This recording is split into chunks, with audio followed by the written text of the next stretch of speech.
ওরহমতুল্লাহি ওয়া বারাকাতুহু। ওয়ালাইকুম আসসালাম ওয়া রাহমাতুল্লাহি ওয়া বারাকাতুহু। আলহামদুলিল্লাহি রাব্বিল আলামিন ওয়াল আকিবাতুল লিল মুত্তাকিন ওয়াস সালাতু ওয়াস সালামু আলা আশরাফিল আমবিয়াই ওয়াল মুরসালিন নবিয়িনা মুহাম্মদ ওয়া আলা আলিহি ওয়া সাহবিহি ওয়া মান তাবিআহুম বিইহসানিন ইলা ইয়াউমিদ্দিন, আম্মা বা'দ। সম্মানিত দর্শক ও শ্রোতা মণ্ডলী, আল্লাহ রাব্বুল আলামিনের অশেষ মেহেরবানিতে আমরা প্রতি সপ্তাহের ন্যায় আজকেও আমাদের সুপ্রসিদ্ধ কিতাবুত তাওহীদের ধারাবাহিক ক্লাস শুরু করতে যাচ্ছি। আজকে 13ই রবিউল আউয়াল 1446 হিজরি, রোজ সোমবার। আমাদের তাওহীদের 27তম পর্ব শুরু হতে যাচ্ছে। তো লেখক রাহিমাহুল্লাহ এর পূর্বের 2 অধ্যায়ে জাদু, তারপরে জাদুর কিছু ধরন প্রকার নিয়ে আলোচনা করেছেন। তো জাদুর আলোচনা করে জাদুর যে শিরক সেটা সাব্যস্ত করার অর্থ হলো যেটা তাওহীদের বিপরীত, আর তাওহীদের বিপরীত বিষয় জেনে আমরা তাওহীদকে বুঝবো যথাযথভাবেই। এটা একটা সিস্টেম পদ্ধতি। এরপরে জাদুর প্রকার বেশ কিছু তিনি উল্লেখ করেছেন। এর মধ্যে কোন অংশ জাদু আর কোন অংশ জাদু নয় সেটাও আমরা স্পষ্ট করেছি। তো তারই ধারাবাহিকতায় প্রসঙ্গতই সংশ্লিষ্ট অর্থ এটাই চলে আসে যে জাদু থেকে আমরা কিভাবে অব্যাহতি পাবো, জাদু থেকে কিভাবে মুক্ত হব, জাদুর এক কথায় সরাসরি যদি বলি জাদুর চিকিৎসা কি হবে। আর এটা আসলে চিকিৎসার জন্য কি লেখক রাহিমাহুল্লাহ এখানে অধ্যায় রচনা করেছেন, কিন্তু তা না। যে বিষয়টা উনি উল্লেখ করেছেন এটাকে নুসরাহ বলা হয় আরবিতে। জাদু দিয়ে জাদু দূর করা, জাদু দিয়ে জাদু নষ্ট করা। এই জন্যই মূলত তিনি জাদুর পরে এটাকে নিয়ে এসেছেন যে এর কিছু আছে, এটাও শিরিক বা এটাও শিরিক, সেই জন্যই তিনি নিয়ে এসেছেন মূলত। আসেন তাহলে আমরা লেখক রাহিমাহুল্লাহর অধ্যায়ের দিকে ফিরে যাই। বাবু মা জা ফি নুসরা, যে যা কিছু নুসরা সম্পর্কিত, নুসরা কি জিনিস এবং এটা দ্বারা কিভাবে জাদু নষ্ট করা যায়, এটার হুকুম কি, এটার প্রসঙ্গে তিনি। আর নুসরা আরবি শব্দ, এর অর্থ হচ্ছে কে এটাকে কাশফ, ইজালা, অর্থাৎ মুক্ত করা, দূরীভূত করা। যা কিছু মানুষকে করা হয় যে যারা জাদুগ্রস্ত তার থেকে ওই জাদু অপসারণ করা, দূরীভূত করা, অবমুক্ত করা, এটা হচ্ছে নাসরা। সেটা যদি জাহেলি যুগের সিস্টেম অনুযায়ী হয়, সেটা যদি জাদু নির্ভর হয়, ওই জাদুর মতো আরেক জাদু দিয়ে হয়, এক জাদুকর জাদু করেছে আরেক জাদুকরের কাছে গিয়ে যদি ওই জাদু নষ্ট করা আর রীতি গ্রহণ করা হয়, তাহলে এটা হবে শিরিক, এটাও হবে শিরিক, শিরকের তুল্য। এই জন্য তিনি এখানে নিয়ে এসেছেন। আর এই শিরিক হচ্ছে যেটা তাওহীদের বিপরীত। এই সামঞ্জস্যতার কারণে লেখক রাহিমাহুল্লাহ মূলত এই অধ্যায় এখানে তিনি স্থাপন করেছেন। তো এই মর্মে তিনি হাদিস দিয়ে বেশ কিছু দলিল উপস্থাপন করেছেন। যেমন তিনি বলছেন, আন জাবিরিন আন্নান নবী সাল্লাল্লাহু আলাইহি ওয়াসাল্লাম সুইলা আনিন নুসরা ফাকাল হিয়া মিন আমালিশ শাইতান। তো জাবের রাদিয়াল্লাহু তাআলা আনহু থেকে বর্ণিত যে নবী সাল্লাল্লাহু আলাইহি সাল্লাম নুসরা সম্পর্কে জিজ্ঞাসিত হলে তিনি বলেন সেটি হচ্ছে শয়তানের কাজ, শয়তানের ক্রিয়াকলাপ। এই নুসরা হচ্ছে। আর নুসরা সম্পর্কে কি বললাম আমরা? নুসরা হচ্ছে যে যার মাধ্যমে জাদু দূর করা হয়, কিন্তু ওই জাদুর মতোই জাদু দিয়ে যেটাকে দূরীভূত করা হয়, ওটাকে অবমুক্ত করা হয়, সেটাই প্রতিকার করা হয়, সেটাই হচ্ছে শয়তানের আমল। এটা রাসূলুল্লাহ সাল্লাল্লাহু আলাইহি সাল্লাম বলেছেন, আর এটা ইমাম আহমদ বর্ণনা করেছেন ভালো উত্তম সনদে। আবু দাউদ তিনিও বর্ণনা দিয়েছেন। এরপরে ওয়াকাল, এবং তিনি আরো বলেন সুয়েলা আহমদ, সুয়েলা আহমদ রাহিমাহুল্লাহকে জিজ্ঞাসা করা হয় যখন এই নুসরা সম্পর্কে, ফাকাল, তিনি বলেন যে ইবনু মাসউদিন ইয়াকরাহু হাদা কুল্লাহু। ইবনে মাসউদ প্রখ্যাত সাহাবী, ইনি এই নুসরা জাতীয় যত কিছু সবকে তিনি অপছন্দ করতেন। অর্থাৎ এই নুসরা বলতে এখানে গায়ের শরঈ, শরীয়ত সম্মত পদ্ধতি বহির্ভূত আয়াত দিয়ে নয়, হাদিস দিয়ে নয়, বৈধ চিকিৎসা দিয়ে নয়, আল্লাহর কাছে আশ্রয় চাওয়ামূলক বা তেলাওয়াতমূলক এগুলা না করে যা কিছু করা হয় সবগুলাই অপছন্দ করতেন কে? আব্দুল্লাহ ইবনে মাসউদ। আর এটার কারণে এই অধ্যায় এখানে লেখক রাহিমাহুল্লাহ রচনা করেছেন, যেটা শয়তানের আমল, আর শয়তানের আমল মানে কুফরি, শয়তানের আমল মানে শিরিক। তো এই শিরিককে হচ্ছে তাওহীদের বিপরীত। তো এইভাবে তিনি তাওহীদকে ফুটিয়ে তোলার জন্য উল্লেখ করেছেন এখানে এই অধ্যায়টি। তাহলে এখন আমরা মোটামুটি বুঝলাম যে নুসরা, আসলে নুসরার শাব্দিক অর্থ হচ্ছে দূর করা, জাদু দূর করা। তাহলে এখান থেকে আমরা বুঝি যে এই নুসরা দুই প্রকার, জায়েজ এবং না জায়েজ। আর জায়েজ হবে তখন যখন এটা আয়াত দিয়ে, হাদিস দিয়ে, বৈধ পদ্ধতি, বৈধ পন্থায়, শরীয়তসম্মত পন্থায় চিকিৎসা, ঝাড়ফুঁক, বৈধ ঝাড়ফুঁক দিয়ে বা বৈধ চিকিৎসা দিয়ে, ডাক্তারি চিকিৎসা দিয়ে যদি এটাকে দূর করা হয় বা এই জাদুকে দূর করা হয়, তাহলে সেটা বৈধ এই নুসরা।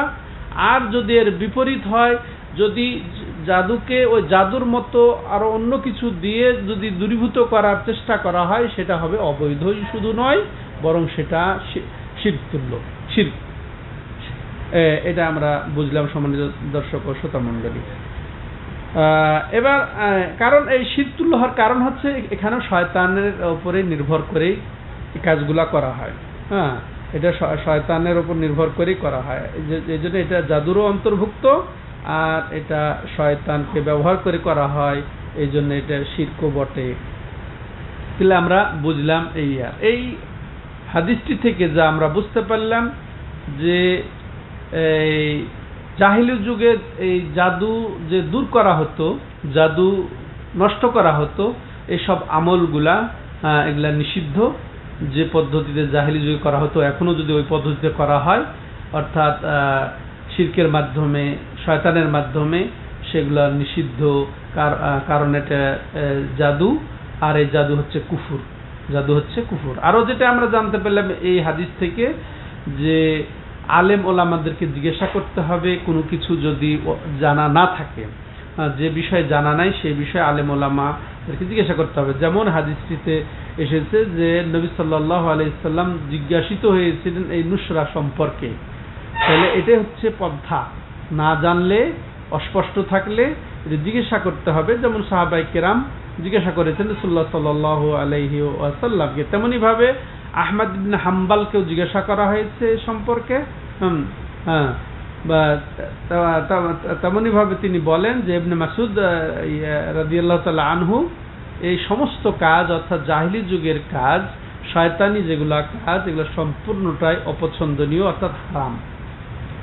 এই আমরা হাদিস দলিল হিসেবে জানলাম, এবং এই হাদিস দ্বারা কি আমরা বুঝলাম সেটাও আমরা জানলাম। এবার আসেন এরপর দ্বিতীয় দলিল। লেখক রাহিমাহুল্লাহ বলছেন ওয়াফিল বুখারী আন কাতাদা قلت لابن المسيب رجل به طب أو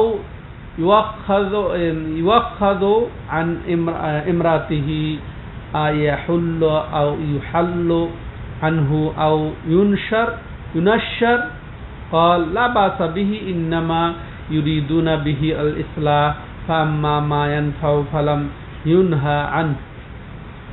এখানে সহিহ বুখারীতে এসেছে, যেটা প্রখ্যাত তাবি কাতাদা জামা সাদুসি তিনি বর্ণনা করছেন এবং বলছেন যে আমি বললাম কাকে? ইবনে মুসাইব, প্রখ্যাত একজন তাবি, ইবনে মুসাইয়্যিবকে আমি সাঈদ ইবনে মুসাইয়্যিবকে বললাম, রাজুলুন বিহি তিব, এমন এক ব্যক্তির কথা যা সে জাদুগ্রস্ত। তো এখানে তিবের অর্থ জাদু ধরা হয়েছে, এটা ভালো ধারণা করে। তিবের অর্থ আসলে পবিত্র বা ভালো জিনিস। হ্যাঁ, তো এই ভালো নিয়ে ধারণা নিয়ে এটাকে তিব বলা হয়েছে। আর এখানে মর্ম হচ্ছে আসলে জাদু। তো ওই ব্যক্তি, এমন ব্যক্তি যাকে জাদু করা হয়েছে, জাদুগ্রস্ত, যার ফলে তার, এটা একটা আম কথা যে জাদুগ্রস্ত ব্যক্তি এ সম্পর্কে যখন বলা হলো, যে আমি বললাম যে এমন ব্যক্তি যে জাদুগ্রস্ত, এরপর কিভাবে জাদুগ্রস্ত সেটাও তিনি উল্লেখ করলেন এভাবে, ইউখাযু আন ইমরাতিহি, তাকে তার স্ত্রী থেকে বঞ্চিত করা হয়েছে। তাকে তার স্ত্রী থেকে বঞ্চিত করা হয়েছে, মানে সে স্ত্রীর কাছে সে যেতে পারে না, সে সেখানে সক্ষম নয়, এটাই স্পষ্ট করে বলা হয়েছে। আইয়ুহাল্লু আনহু আও ইউনাশশার, তাহলে কি তার থেকে এই জাদু নষ্ট করা হবে বা অপসারণ করা হবে, দূরীভূত করা হবে? হ্যাঁ, তো এটা জিজ্ঞাসা করা হচ্ছে। তো তখন সাঈদ ইবনে মুসাইয়্যিব রাহিমাহুল্লাহ বলছেন, লা বাসা বিহি ইন্নামা ইউরিদুনা বিহিল ইসলাহ, এতে কোনো সমস্যা নাই, কারণ তারা ভালো যাচ্ছে তার জন্য। হ্যাঁ, জাদু দূর করবে তার থেকে, এটা ভালো যাচ্ছে। আম্মা মা ইয়ানফাউ ফালাম ইউনহা আনহু, তো আর জেনে রাখো, যা উপকার হবে, জাদু থেকে জাদু দূর হবে, এটা উপকার, তো এতে সমস্যা নাকি? সমস্যা নেই, তারা তো ভালোই চাচ্ছে। এখানে সাঈদ ইবনে মুসাইয়্যিব প্রখ্যাত তাবী, এর উদ্দেশ্য এই নয় যে কোনো জাদু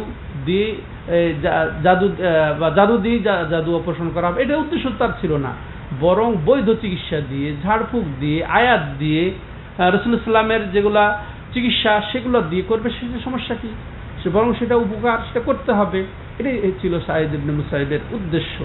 হ্যাঁ, আরেক বর্ণনা আরো স্পষ্ট হবে, এটা ইমাম ইবনে কাইয়িম জাওজিয়া স্পষ্ট করবেন। এরপরে হাদিস, তৃতীয় দলিল হিসেবে আমরা বলবো ওয়ারুয়া আন হাসান, এটাও আর একটা আসার, যেটা সাহাবীদের উক্তি, সেগুলোকে আসার বলা হয়, আর এটা সাধারণত। আর যেটা সরাসরি রাসূল সাল্লাল্লাহু আলাইহি ওয়াসাল্লামের বাণী, সেটাকে কি বলা হয়? হাদিস। আর যেটা সাহাবাদের, সেটা কি বলা হয়? আসার। তো এটাও একটা আসার, রুইয়া বর্ণিত আছে হাসান বসরি রাহিমাহুল্লাহ থেকে, যে আন্নাহু ক্বাল, হাসান বসরি বলেন, লা ইয়াহুল্লু সিহরা ইল্লা সাহির, যে জাদুঘর ছাড়া জাদু কেউ নষ্ট করে না, জাদু ছাড়া কেউ জাদু দূর করে না বা করতে পারে না, এটা হাসান বসরি রাহিমাহুল্লাহ বলেন।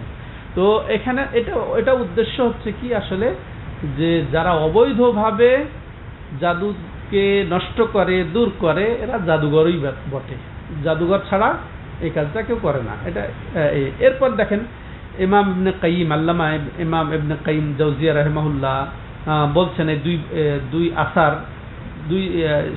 দুই একটা হচ্ছে ইবনে মুসাইয়্যিবের, আর একটা হচ্ছে হাসান বসরি, দুইজন তাবির উক্তি, দুই উক্তির সমন্বয় করে ইবনে কাইয়িম জাওজিয়া রাহিমাহুল্লাহ বলছেন, আর নুসরা কি? তাইলে নুসরা হচ্ছেন হাল্লুস সিহরি আনিল মাসহুর, এটা আম কথা, জাদুগ্রস্ত ব্যক্তি থেকে জাদুকে নষ্ট করা বা জাদু দূর করা, এটা হচ্ছে আসলে নুসরা। ওয়াহিয়া নাআন, এটা শাব্দিক অর্থ। শাব্দিক অর্থ হচ্ছে নুসরার, যে জাদুগ্রস্ত ব্যক্তি থেকে জাদু দূর করে ফেলা, জাদুকে সরিয়ে দেওয়া, এটা হচ্ছে আসলে নুসরা। আর এটা দুই প্রকার, যেটা আমরা এই পূর্ববর্তী দুইজন তাবির উক্তিতে বুঝতে পারলাম, এটা দুই প্রকার। এই নুসরা তাহলে দুই প্রকার, আমরা শিরোনামেও ভূমিকাতেও উল্লেখ করেছি যে দুই প্রকার। প্রথম প্রকার হচ্ছে হাল্লুন বিসিহরিন মিসলিহি, যে জাদুর মতো আরেক জাদু দিয়ে ওই জাদু দূর করা, এটা হয় কি না? এটি সাধারণত হয়ে থাকে সমাজে, বর্তমান সমাজে জাদু দিয়ে জাদু দূর করা হয়।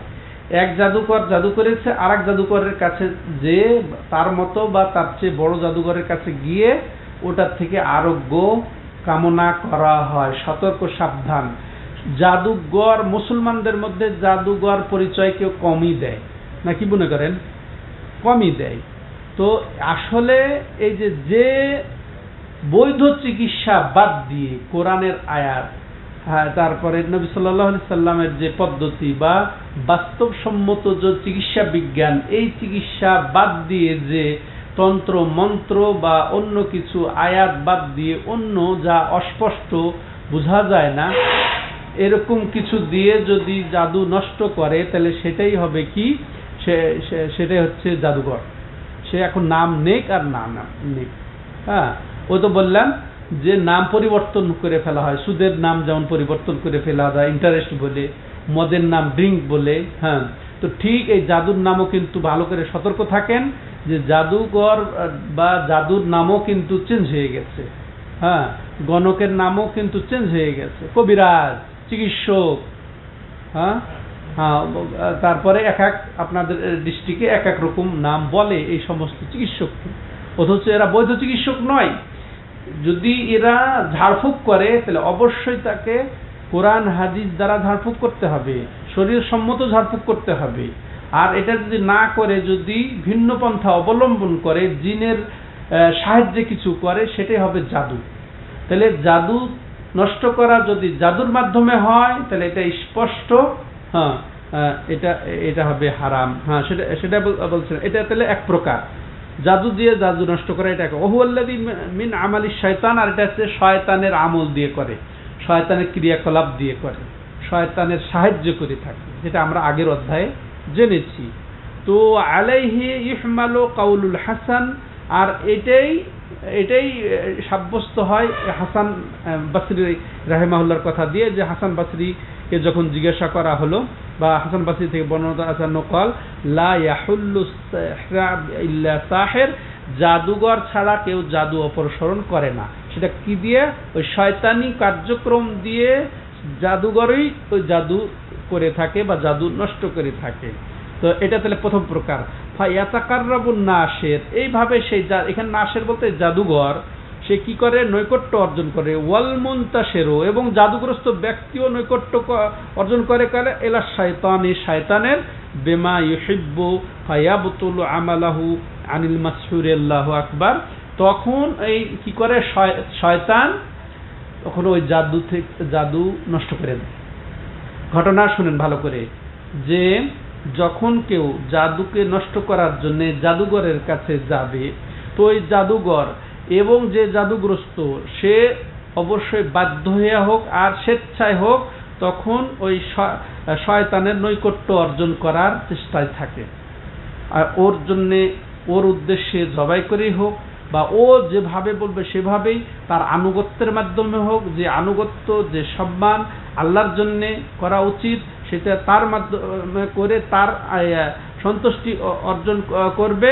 হ্যাঁ, তারপরে সে তখন সে পছন্দ করবে তার এই কাজটি, জাদুঘরের হোক আর যে জাদুগ্রস্ত হয়েছে, তার কাজে যখন ওই শয়তান সন্তুষ্ট হয়ে যাবে, তখন এই জাদুর ক্রিয়াটা সে নিজেই নষ্ট করে দিবে। ওই জাদু করেছে সে, হয়তো ওই সেই জাদু করেছে, তাহলে জাদুগ্রস্ত থেকে সে জাদুটাকে সে সরিয়ে দেবে বা নষ্ট করে দিবে। বুঝে আসছে কথা? হ্যাঁ হ্যাঁ, তাইলে ওই শয়তানের নৈকট্য অর্জন হয় জাদুঘরের মাধ্যমে এবং জাদুগ্রস্ত ব্যক্তির মাধ্যমে। তখন যখন এই কাজটা করবে, অর্থাৎ জাদুঘরকে সন্তুষ্ট করতে পারবে কুফরির মাধ্যমে, হ্যাঁ, বা তার সন্তুষ্টি অর্জন করবে অবৈধ ক্রিয়াকলাপের মাধ্যমে, তখন ওই জাদুঘরের যে শয়তান, ওই শয়তান খুশি হয়ে তখন ওই জাদু নষ্ট করে দিবে। এইভাবে জাদু নষ্ট হয়, এইভাবে সাধারণত জাদু নষ্ট হয়। এখন বলেন, এই জাদু নষ্ট আমরা গ্রহণ করব না করব না? কথা বিপদে পড়েছে, এখন সে বিকারগ্রস্ত, সে একেবারে ক্ষতিগ্রস্ত, সে অনেক কষ্ট পাচ্ছে। তো এখন সে শুনেছে, জেনেছে যে অমুক জায়গায় একজন কবিরাজ আছে, কবিরাজ নামে ধোকা খায়, অমুক জায়গায় একজন চিকিৎসা করে, সে জাদুর চিকিৎসা করে। এখন দৌড়ে তার কাছে যাবে। এই যে আপনারা স্পষ্ট হচ্ছেন কোনটা বৈধ কোনটা অবৈধ, শরীর সম্মত দলিল যেটা সেটা, ওইভাবে যদি কোনো আলেম ওলামা চিকিৎসা করে সেখানে চিকিৎসা নেওয়া যাবে, তাও আলেম হুজুর হলেই ওখানে ধরা খাওয়া যাবে না। হুজুর নাম দিয়ে, বেশভূষা নাম দিয়ে, এখন তো সবাই আলখেল্লা পরে, তাই না? আলখেল্লা পরে, টুপি, পাগড়ি বা দাড়ি লম্বা সবাই, কিন্তু অবশ্যই তার কার্যক্রম বুঝতে হবে, তার পদ্ধতি বুঝতে হবে, সে কোরআন হাদিস দিয়ে চিকিৎসা করছে কিনা, সে শরীয়তসম্মত পদ্ধতি দিয়ে চিকিৎসা করছে কিনা। যদি করে তাহলে চিকিৎসা নেবেন আল্লাহ ভরসা করে, এবং ভরসা কার উপরে করবেন? ওই কবিরাজের উপরে সম্পূর্ণ, একের শুরু থেকে শেষ সম্পূর্ণটাই আল্লাহর উপরে ভরসা রেখে ওই উপায়টা অবলম্বন করবেন, তখন সেটা বৈধ উপায় হবে। হ্যাঁ, যদি সে শরীয়তসম্মত উপায়ে ঝাড়ফুঁক দিয়ে করে থাকে, জাদু দূর করার কার্যক্রম যদি চালিয়ে থাকে তাইলে। আর যদি এর বিপরীত দেখেন, খবরদার, যত বড় হুজুর হোক, আলখেল্লাধারী হোক, পাগড়িধারী হোক, তাইলে খবরদার সেখানে যাবেন না। ইমানও যাবে, ওই সুস্বাস্থ্য দিয়ে, ওই চিকিৎসা দিয়ে, ওই আপনি সুস্থতা দিয়ে কি করবেন যে আপনার ইমান বিক্রি হয়ে যাবে? হ্যাঁ, এমন তো অনেক হয়েছে যে আপনার স্বাভাবিক রোগ ব্যাধি এটা আপনার ডাক্তারের কাছে গিয়েও সারে না, এরকম হয় না? হ্যাঁ, তো সারতেই হবে। কে বলেছে আপনাকে? অনেক জাদুঘরের কাছে গিয়েও হয়তো বা ওই জাদু দূর হয় না। আবার দেখেন এমনি দূর হয়ে গেছে, এটা আল্লাহর উপরে ছেড়ে দিতে হবে। কিন্তু আপনাকে বৈধ উপায় অবলম্বন করতে হবে। অবৈধ উপায় দেখছেন যে সে জাদু নষ্ট করতে পারে, অবৈধ উপায়ে, তাও খবরদার, যারা শুনছেন আপনারা উপস্থিত হয়ে, এবং যারা আপনারা আড়ালে শুনছেন এবং পরবর্তী যারা শুনবেন, সবার প্রতি এই অনুরোধ, দেখছেন যে ও একেবারে স্পষ্ট সে জাদু দিয়ে জাদু নষ্ট করছে, সে জাদুগ্রস্ত ব্যক্তিকে সুস্থ করে ফেলছে আপনার চোখের সামনে, বা অনেকেই এটা দেখেছে, অনেকেই জানে, তারপরেও ধোঁকা খাওয়া যাবে না, তার কাছে যাওয়া যাবে না। হ্যাঁ, আপনি দেখছেন যে ওখানে সুদি কারবারে অনেক লাভবান হয়ে যাচ্ছে, আপনি সুদ খেতে দৌড়াবেন? হ্যাঁ, তো ওইভাবে খবরদার, লাভ হলেই সেখানে আপনি নিরসন পেলেই, আপনি লাভ পেলেই যে আপনি ওই কাজটা করবেন, তা কিন্তু করা যাবে না। কাজে এই চিকিৎসা তো নেওয়া যাবে না যদি সেটা শরীয়ত পরিপন্থী বিষয়ে হয়ে থাকে।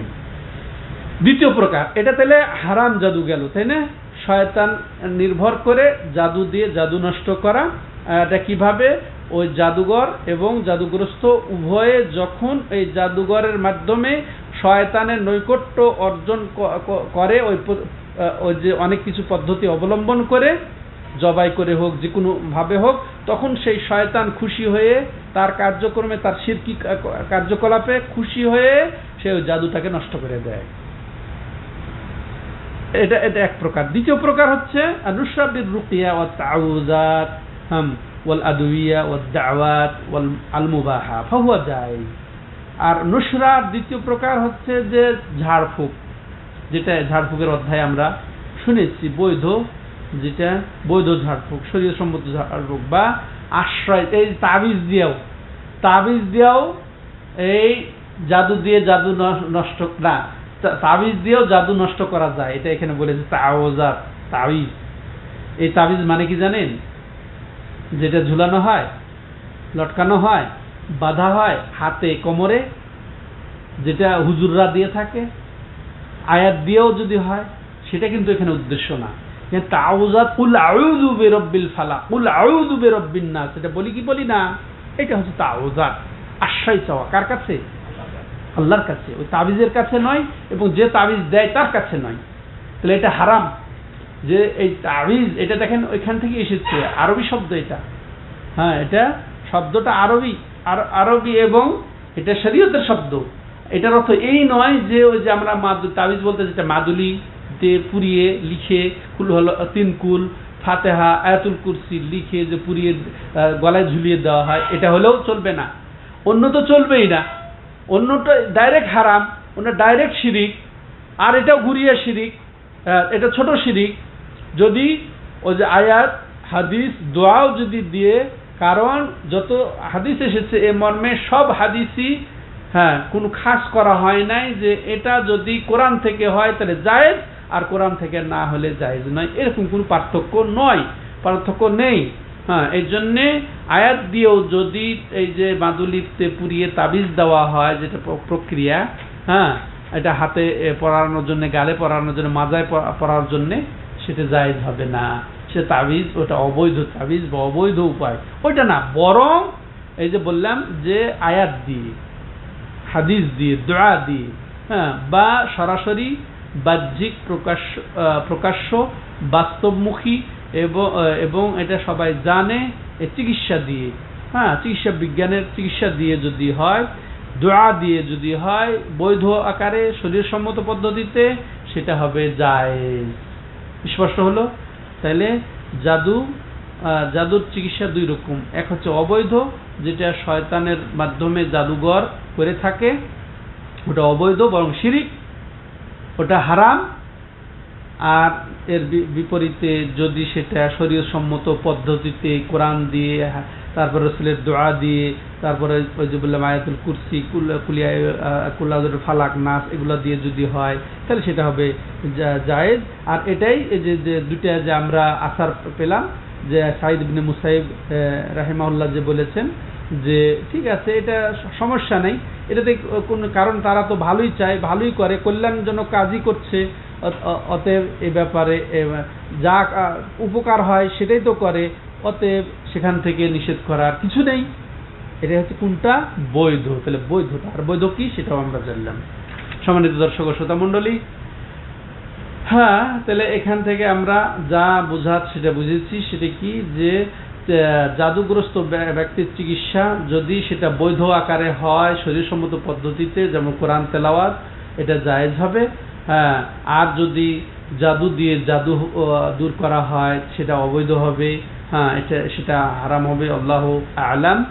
তো এই ছিল মোটামুটি এই অধ্যায়। এবার আমরা লাস্টে যে বৈধ জাদু যেটা বললাম, যে বৈধ পদ্ধতি যেটা জাদু দূর করার, সেটা আমরা পদ্ধতি আর একটু স্পষ্ট করে বলতে চাই এই শেষক্ষণে উপসংহারে। সম্মানিত দর্শক ও শ্রোতা মণ্ডলী, তো যদি কেউ জাদুগ্রস্ত হয় বা কেউ বদনজর কবলিত হয়, বদনজর হক কিন্তু হিংসা, হ্যাঁ, এটা হিংসা করলে, বা কেউ যদি কাউকে বদনজরে দেখে, বা এটা দোয়া না পড়ে মাশাআল্লাহ, তারপর বারাকাল্লাহ ফিক, এগুলা না বলে যদি তাকে একটু নজরে দেখে, বা এটাকে এমনি প্রশংসা করে হিংসাত্মকভাবে, তাহলে সেটা বদনজর লেগে যায়, এই জন্য মানুষ অসুস্থ হয়ে যায়। এর কারণে সে শুকাইতে শুকাইতে একটা জাদুগ্রস্তের মতোই একেবারে কবর পর্যন্ত যেতে পারে, যেটা অনেক হাদিসে এসেছে। এগুলা আমরা কখনো শুনবো ইনশাআল্লাহ। তো এরকম যদি রোগী হয়, তাহলে তাদের ক্ষেত্রে আমাদের কি করণীয়? আসেন তাহলে আমরা দোয়া করব, যেটা রাসূলুল্লাহ সাল্লাল্লাহু আলাইহি সাল্লাম করেছেন এবং করার জন্য উৎসাহিত করেছেন। যেমন রাসূলুল্লাহ সাল্লামের দোয়া দিয়ে শুরু করতে পারি আমরা, যে আউযু বিকালিমাতিল্লাহি তাম্মাতি মিন শাররি মা খালাক। তো এখানে এত গুরুত্বপূর্ণ দোয়া, এটা আমরা সব সময় এটা পড়বো। যাদের মুখস্থ নাই তারা মুখস্থ করে নিব। যে যেখানে যাব সেখানে গিয়ে এই দোয়াটা পড়লে রাসূলুল্লাহ সাল্লাল্লাহু আলাইহি ওয়াসাল্লামের সুসংবাদ কি, যে ওইখানে থাকা পর্যন্ত তাকে কোনো কিছুতেই ক্ষতি করবে না। ওখানে এখন জাদুঘর থাকুক, আর ওখানে এখন বদনজর যে দেখ হিংসুক থাকুক, সে ক্ষতি করবে না। সাপ বিচ্ছু, সে ক্ষতি করতে পারবে না কোনো কিছু। এখানে এমন কথা আপনি বলছেন, আল্লাহর আশ্রয় চাচ্ছেন, আউযু বিকালিমাতিল্লাহি তাম্মা, আমি যে আল্লাহর কাছে, সে আল্লাহর পুত পবিত্র কালেমা, পরিপূর্ণ কালেমা, যে সেটা হচ্ছে কোরআন। সেটা এই যে এই পরিপূর্ণ কালেমার অনেক ব্যাখ্যা এসেছে। সেটা কুলাজুরুল ফালাক, নাসও হতে পারে, কোরআন হতে পারে, আল্লাহ রাব্বুল আলামিনের সুন্দর সুন্দর নাম এবং গুণাবলী হতে পারে। এই সমস্ত নামের ওসিলায়, হ্যাঁ, আল্লাহর কাছে আমি চাচ্ছি কি, নিঃশাররে মা খালাক, যে ওই যা কিছু আল্লাহ সৃষ্টি করেছেন, আল্লাহু আকবার, যা কিছু আল্লাহ সৃষ্টি করেছেন, সেটা আকাশের উপরে হোক আর পাতালে জমিনে হোক, যা কিছু আল্লাহ সৃষ্টি করেছেন, সকল কিছুর অনিষ্ট থেকে আমি আশ্রয় চাই। আল্লাহর কাছে আশ্রয় চাইলে আর আপনার মাশাআল্লাহ আল্লাহ আশ্রয় যদি দিয়ে দেন, তাহলে আর কোন ক্ষতি হবে না। তাহলে এটা আমরা বলবো। তাহলে এটা পড়ার নিয়ম কি? প্রতি সকালে প্রতি সন্ধ্যায় আমরা পড়বো। কয়বার করে? 3 বার করে। এছাড়াও যে যেখানে যাব, এই যে এখানে এসেছেন, এখানে ঢুকেছেন, এখানে এসেও ওই দোয়াটা পড়ে আপনি বসবেন। এরপর বাড়িতে ঢুকছেন, ওই এখানে পড়বেন। আপনি বাইরে ইস্তিরাহা বলি আমরা এখানে, হ্যাঁ, বাইরে কোথাও যাচ্ছে ওখানে, আপনি অফিসে ঢুকছেন অফিসে, বাজারে ঢুকছেন বাজারে গিয়ে পড়েন, সব সময় পড়েন। এরপর বিসমিল্লাহিল্লাযী লা ইয়াদুররু মা ইসমিহি শাইউন ফিল আরদ ওয়ালা ফিস সামা ওয়া হুয়াস সামিউল আলিম। আল্লাহু আকবার। কোনো কিছুতে আপনার ক্ষতি করতে পারবে না। আর এখানে আপনি বলছেনই তো তাই যে বিসমিল্লাহিল্লাযী লা ইয়াদুররু মা ইসমিহি, আমি সেই আল্লাহর নামে শুরু করছি যে যার নামে করলে সে কোনো কিছুতেই আকাশে এবং জমিনে কোনো কিছুতেই ক্ষতি করতে পারবে না। আল্লাহু আকবার। এই দোয়া পড়বো। তেমনি ভাবে আমরা এই যে 3 কুল বলি, হ্যাঁ, 3 কুল পড়তে পারি। কুল হলো আহাদ, কুল আযরুল ফালাক, কুল আযরু বিন নাস। হ্যাঁ, বিশেষ করে শেষ 2 সূরা যে কুল আযরুল ফালাক এবং কুল আযরু বিন নাস খুবই গুরুত্বপূর্ণ। এমনকি বর্ণনা এসেছে নবী সাল্লাল্লাহু আলাইহি ওয়াসাল্লাম থেকে যে যখন এই 2 সূরা তার উপরে অবতীর্ণ হয় তখন আশ্রয় চাওয়ার যত দোয়া সব তিনি ছেড়ে দিয়ে এটাকেই বেশি গুরুত্ব দিতেন, তাই না? তাহলে আমরা এগুলা তো মুখস্থ আছে, তাহলে এগুলো অর্থ মর্ম আমরা বুঝবো, এগুলো দেখে নেবো ইনশাআল্লাহ। এগুলা বলবো। এই 3 কুল কখন কখন বলবো, এগুলাও 3 বার সকালে, 3 বার সন্ধ্যায়, এবং আরো পড়বো যখন আমরা ঘুমাতে যাব, বিছানায় যাব, তখনও বলবো। ঠিক আছে? হ্যাঁ, তাহলে কোনো কিছুতে আপনাকে নষ্ট করবে না, ক্ষতি করবে না, বরং এই যে জাদুগ্রস্ত এরা নিজেরা পড়বে এবং তাদেরকে এইগুলা ফুঁ দেওয়া যাবে। সূরা ফাতিহাও এটা রুকা, এটাও সূরা ফাতিহাও রুকিয়া, এগুলা যেগুলো আমরা জানি, কিন্তু এগুলা আর এগুলা যে পড়বো আমরা, এটা পূর্ণ ইয়াকিন যে রাসূল যে বলেছেন কোনো কিছুতে ক্ষতি করবে না, এটা একেবারে 100% সত্য, বাস্তবসম্মত, এতে কোনোই সন্দেহ নেই। হ্যাঁ, যদিও দেরি হয় এটা আপনাকে আল্লাহ পরীক্ষা করছেন, ও যদি একটু কষ্ট হয় ও কষ্টের বিনিময় আশা করবেন, এর সওয়াব আশা করবেন, আপনি লাভবান হবেন, কোনো ক্ষতি নেই। ঠিক আছে? তো এই একেবারে পূর্ণ ইয়াকিন নিয়ে এগুলো পড়বো। আয়াতুল কুরসি পড়বো। হ্যাঁ, কোনো কিছু আপনি শোয়ার সময় পড়বেন, আপনি একেবারে হেফাজতে থাকবেন, কোনো কিছুতে ক্ষতি করবে না, এটাও, তাই না? তো আয়াতুল কুরসি পড়বেন। আরো কি, সূরা বাকারার শেষ 2 আয়াত, হ্যাঁ, সূরা বাকারার 285 এবং 86 নম্বর আয়াত, শেষ 2 আয়াত। আর আয়াতুল কুরসি কত নম্বর আয়াত? 255 নম্বর আয়াত। এগুলা পড়বো মাশাআল্লাহ। এই যে সূরা বাকারার শেষ 2 আয়াত যে বললাম, রাসূল বলছেন এই 2 আয়াতই যথেষ্ট, সব কিছু থেকে যথেষ্ট, যাবতীয় ক্ষতি থেকে আপনি বাঁচার জন্য যথেষ্ট, আপনার ইবাদত বান্দেগীর জন্য যথেষ্ট। এই রাত্রিতে জেগে অনেক কিছু থেকে যথেষ্ট হতে পারে। এগুলো আমরা করি না কেন? আমরা হাউতাস করি খালি। সম্মানিত দর্শক শ্রোতা মণ্ডলী, আরো দোয়া আছে, যেমন আউযু বিকালিমাতিল্লাহিত তাম্মাতি মিন কুল্লি শাইতানিন ওয়া হাম্মা ওয়া মিন কুল্লি আইনিন লাম্মা। এটাও বুখারী হাদিস, যেখানে আমি যেন আল্লাহর পরিপূর্ণ কালেমার আশ্রয় চাচ্ছি, তা কোরআনের আশ্রয়, তারপরে আসমায়ে হুসনার আশ্রয়। কিসের থেকে?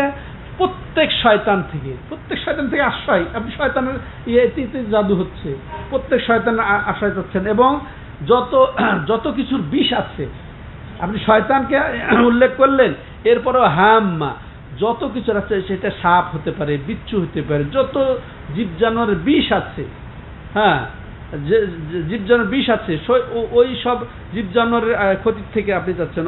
এবং এই দেখেন, একেবারে বদনজর যারা দেয়, হ্যাঁ, যারা একেবারে নিকৃষ্ট প্রেতাত্মা, বদনজর দানকারী, হিংসুক, এদেরও ক্ষতি থেকে আপনি চাচ্ছেন। তেমনই ভাবে যদি কাউকে দেখতে যান, কোনো ক্ষতিগ্রস্ত ব্যক্তি, জাদুগ্রস্ত ব্যক্তি, তাহলে এইভাবে দোয়া করা, এটাও 7 বার, যে আসালুল্লাহুল আজিম রব্বুল আরশিল আজিম আয়াশফিক 7 বার বলবেন এটা। হ্যাঁ, এটা 7 বার বলবেন। তো বিশেষ করে আউযু বিকালিমাতিল্লাহি তাম্মাতি মিন শাররি মা খালাক, এটা আউযু বিকালিমাতিল্লাহি তাম্মা মিন কুল্লি শাইতানিন ওয়া হাম্মা ওয়া মিন কুল্লি আইনিন লাম্মা, এটা রাসূলুল্লাহ সাল্লাল্লাহু আলাইহি ওয়াসাল্লাম হাসান হোসেনকে ঝাড়ফুঁক করতেন এটা দিয়ে। বুঝতে পেরেছেন? রাসূলুল্লাহ সাল্লাল্লাহু আলাইহি ওয়াসাল্লাম, হ্যাঁ, তার দুই দৈহিত্র জন্যই। আর বলতেন কি জানেন? যে এটা আমার বাবা ইব্রাহিম খলিল তার 2 ছেলেকে ঝাড়ফুঁক করতো এটা দিয়ে। কত সেটা ইব্রাহিম আলাইহিস সালামের দোয়া, আমাদের নবী সাল্লাল্লাহু আলাইহি ওয়াসাল্লামের দোয়া, কত গুরুত্বপূর্ণ দোয়া। তাহলে মনে রাখতে হবে, এগুলো মুখস্থ করতে হবে। তাহলে ইনশাআল্লাহ আমরা এই জাদুর কথা বলেন, তারপরে বদনজর বলেন, যত অনিষ্টতা থেকে আল্লাহ হেফাজত করবেন, এটা আল্লাহ হেফাজত করবেন। তা আল্লাহ আমাদের হেফাজতকারী, আল্লাহ আমাদেরকে এগুলার থেকে বাঁচার তৌফিক দান করেন এবং বৈধ প্রক্রিয়ায় এগুলা আমাদের দমন করার তৌফিক দান করেন। হাদা হুয়া ওয়া সাল্লাল্লাহু আলা নবিয়িনা মুহাম্মদ ওয়া আলা আলিহি ওয়া সাহবিহি আজমাইন। সুবহানাকাল্লাহুম্মা বিহামদিকা আশহাদু আল্লা ইলাহা ইল্লা আনতা আস্তাগফিরুকা ওয়া আতুবু ইলাইক।